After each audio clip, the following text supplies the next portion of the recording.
இந்த பொண்ணெல்லாம் பார்த்துருக்கேன். நான் 4வது வருஷமா இங்கே வர்றேன். இன்னைக்குமே எனக்கு 11 மணிக்கு ஒரு மீட்டிங் இருக்கு. 11:30க்கு யோசிச்சுட்டு சரி நான் எந்த ப்ரோக்ராம் வேணாலும் நான் சேஞ்ச் பண்ணிட்டு போயிடுவேன். ஆனால் இந்த ஸ்கூலுக்கு வரணுங்கிறது அது என்னமோ தெரியல, எனக்கு ரொம்ப பிடிச்சிருக்கு. இந்த குழந்தைங்கள பார்க்கணும். நான் வந்ததுக்கான காரணமே கிளம்பி வர்றதுக்கான வாய்ப்பே எனக்கு அமையலை. காரணம் ஒரு ப்ராப்ளம் ஆயிடுச்சு. ஸோ இது இவங்க வந்து ஆராய்ச்சி மாணவர் கோபி மராவியர் பக்கத்துல தான் இருக்காங்க. நல்ல ஆன்வார்ட் செக்ரட்டரியாக இருக்காங்க. ஸோ ஒரு ஹெல்ப் கேட்டேன், நான் என்னை கூட்டிகிட்டு போக முடியுமா? ஸோ அங்கே வந்து நான் கூட்டிகிட்டு ரொம்ப தேங்க்ஸ். ஃபர்ஸ்ட் ஆஃப் ஆல் ஐ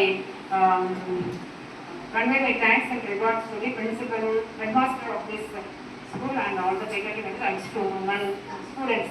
உங்கள் எல்லாருக்கும் முதல்ல காலை வணக்கம். என்னைய கூப்பிட்டதுக்கு முதல்ல வந்து ஒரு நன்றியும் என்னுடைய உங்கள் பள்ளிக்கு ஒரு பாராட்டையும் கூப்பிடணும். ஒருத்தரை செலக்ட் பண்ணி நீங்கள் வாங்க அப்படின்னு கூப்பிடுறதே பெரிய விஷயம்.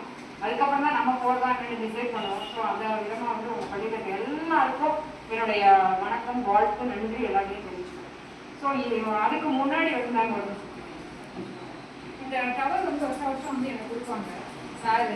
எப்போவுமே வந்து நான் என்னுடைய ஹேபிட் என்னென்னா, இந்த டவலை என்றைக்குமே நான் எந்த ஃபங்க்ஷனுக்கு வந்தாலும் என் வீட்டில் எடுத்துகிட்டு போய் பீரோவில் மடித்து வச்சுதான் சரித்திரமே கிடையாது. என் கூட யார் வர்றாங்க, அது சின்ன பையனாக இருந்தாலும் சரி.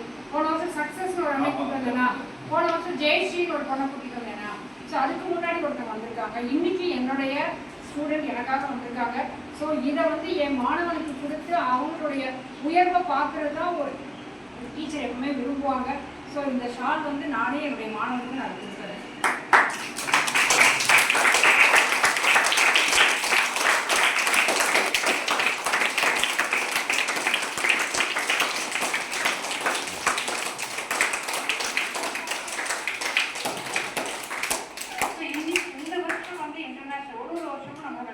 நம்ம 2016 நம்ம செலிப்ரேட் பண்ணிருக்கோம். ஒரு வருஷமும் அதுக்கு ஒரு கருத்து இருக்கும், எதுக்காக பண்றோம், ஏன் பண்றோம் அப்படின்னு. இந்த வருஷம் அப்படின்னு பாத்தீங்கன்னா யோகா ஃபார் ஹெல்த்தி ஏஜிங். நம்ம மனுஷ பிறவில இந்த உலகத்துல நம்ம வந்திருக்கோம் அப்படின்னா அந்த ஆயுள் நமக்கு எவ்வளவு இருக்கோ அந்த ஆயுள் வரைக்கும் நம்ம என்ன பண்ணணும், நோய் நொடி இல்லாமல் இருக்கணும். அந்த ஆயுள் வரைக்கும் நம்ம என்னது